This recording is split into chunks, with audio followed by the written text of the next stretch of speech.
Good morning. It's 6:48. Today I am getting a tattoo. I've been waiting for this tattoo since August. I booked with this lady in August, and obviously she's busy. She's a busy woman. So, yeah, the day is here. And my dog just snuck into my room. Hello. But I have a lot of things to do before.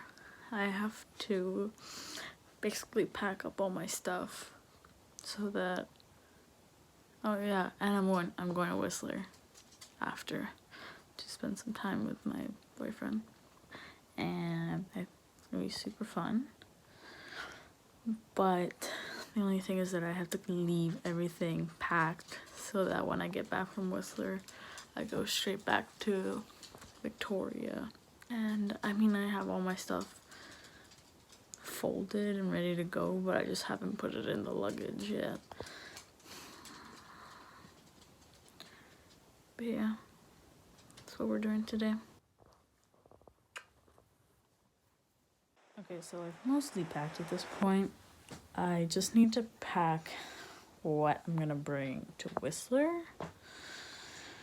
But I'm gonna eat breakfast first because I do have to be leaving the house in an hour, and I'm just so paranoid that I'm not gonna get everything done, and I'm scared, but we'll get it done. We'll get it done.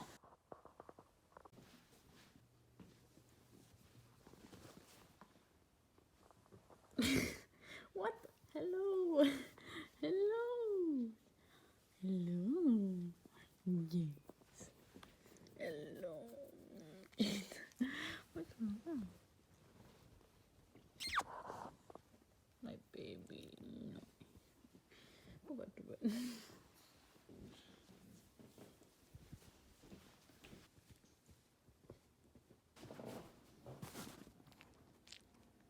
You know what?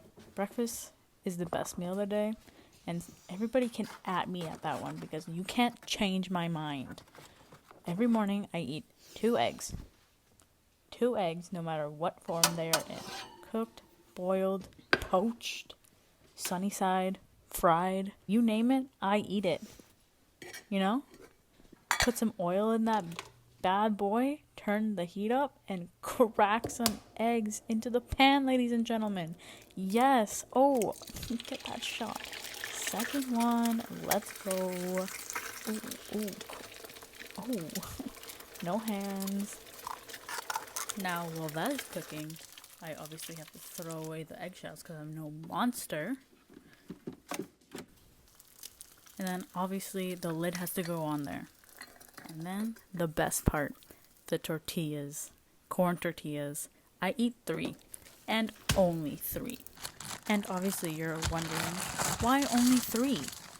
1 for one yolk, 1 for the other yolk, and the rest for the whites.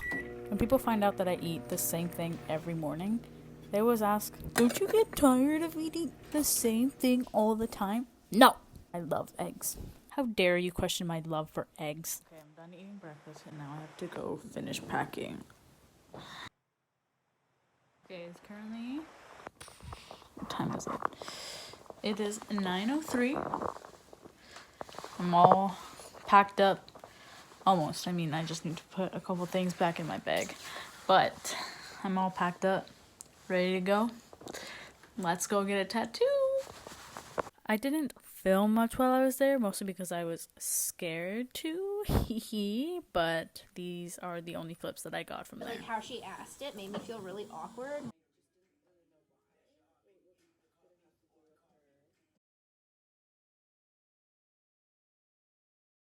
After we were done and dusted at the tattoo parlor, I obviously had to speed home. Just kidding, I went the speed limit. So that I could grab the rest of my stuff to head to Whistler. On our way, we had to take the Sea to Sky Highway. For those of you who don't know, the Sea to Sky Highway is the highway you would take when you're going from West Vancouver to Whistler. This is what the Sea to Sky Highway usually looks like. And this is what the Sea to Sky Highway looked like when we went up. Oh, you thought I forgot to put something in here? No, this is exactly what the Sea to Sky Highway looks like at night. Anyways, we stopped in Squamish to grab some food, cooked dinner, and then went to bed. And thus began the day of me exploring Whistler by myself. Nice and snowy. Nice and snowy. So many things to do. As I was getting ready to brave the snow and the Whistler cold, there was someone who rang the doorbell. Honestly, I thought I was going to get killed, but it ended up just being one of their family friends checking in on the house. Never be too sure. I grabbed all my valuables, put on my shoes. Thank God for these socks because they are so warm. I grabbed my jacket, did a little dance in the mirror, ready to go out, and left the house. It's kind of funny to look at the mountains because everyone looks like little ants going down a hill. I walked along the path for about 15 to 20 minutes at my usual leisurely pace and was immediately greeted by this lovely facial expression made by this man. He's working hard. Anyways, the village was full of tourists. They still had their Christmas decorations up, and couldn't even see the top of the mountains. I also took a video of this store. I don't know, the name gave me a little bit of a chuckle. After a while of walking around the village, I ended up finding the Olympic rings, but I also ended up finding this cute little dog in this pink sweater. And you know what else I found? Tacos. Tacos, $3.50 each. That's an abomination. But honestly, I think this little guy took the cake for best dress. And also, I found a cow butt. After about 45 minutes of walking around the village, I decided it was time to go back. Now I needed to commence my trek back from the village to wherever I am staying. I'm not telling you where I'm staying, but look at this cute little puppy. Look at his face. He's like, oop, I pooped. And this guy, I don't know what he's doing. For those of you who don't know, Whistler is home to a lot of bears, which you can see during the summer, but my biggest fear is finding one during the winter while I'm walking on this path. I also learned that they eat skunk cabbage, which I find absolutely disgusting. Anyways, I started my trek back to the condo, but then I remembered about the bears, so I picked up the pace a little bit.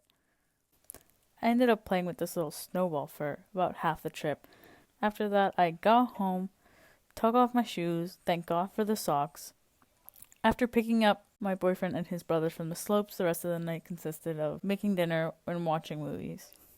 Ah yes, January 5th, the day I began my descent down from Whistler to Victoria. As you can see, Mother Nature decided to throw a temper tantrum and throw some snow at us, because that's what I need on this day. Anyway, so we walked to the village so I could catch my bus. Whenever I travel from Whistler to Vancouver, I usually take a charter bus, but I was too scared to take a video of the outside because I was on the inside seat, and I was intimidated by the girl beside me, so I didn't take any pictures from her window. At the end of the bus ride, my parents picked me up and lovingly drove me down to the ferry terminal. Also, look at the clip-on shades that my dad has for his glasses. And the ferry terminal was once again infested by pesky university students. And let me tell you, there isn't much to do on these ferries. I usually just sit around with my stuff as I watch people walk around the ferry. Which I don't understand because the ferry isn't that big, so it really only takes about 10 minutes to walk around the entire thing. And from watching this clip, you can tell that it's completely pitch black outside, so you can't even see any nature. After that painfully boring boat ride, I got onto the bus, which took me straight to my house. That's it. That was it, folks. Hope you enjoyed it.